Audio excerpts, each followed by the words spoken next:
This video will show you how to create and format references for a website in the Coventry University Harvard style, both in-text citations and the full bibliographic reference. An in-text citation is the reference you provide in the main body of your document. It usually goes at the end of the sentence before the full stop. For a website, these are the parts of an average in-text citation.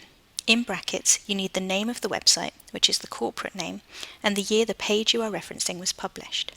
Sometimes that date is not available for websites, and in these cases we write ND, which stands for no date. Here we can see how to format both of these in the text.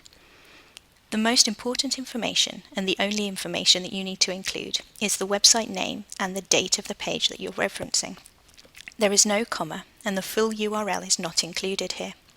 At the bottom you can see we've put ND because for this page there was no date available. The more complicated part of referencing is the list of references at the end of your work.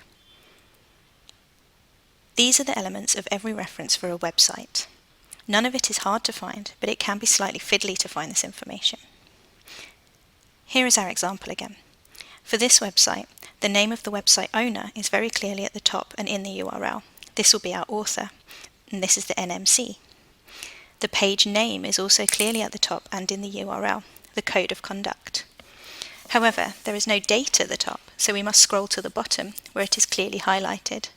This is not always the case, but the inclusion of the date published and the dates that the page was modified does add validity to the content of the site. So you need to write down the website name, the page name, the URL, and the date. You also need to write down the date that you looked at this website. This is because websites can change, and including this is a promise that on this day, the information that you are citing existed on this page. So let's put all this in together into the format we saw earlier.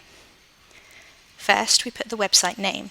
This is the author, followed by the date that the page was published in brackets, then the full title of the page you are referencing. This goes in italics, as in this case it is the publication. This is followed by a full stop, and then in square brackets we put the word online to show that it is a web resource. This is followed by the words available from. Then in angled brackets we put the full URL from the page. It's best and easiest to copy and paste this directly from your browser. Finally, in square brackets you put the date that you access the site in full. There is no full stop. Let's see the final reference.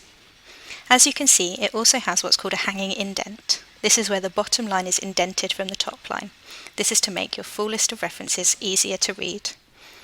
And that's how to cite and reference a website. For the full guide to the Coventry University Harvard referencing system, please see our website. And for any queries, please contact the Centre for Academic Writing.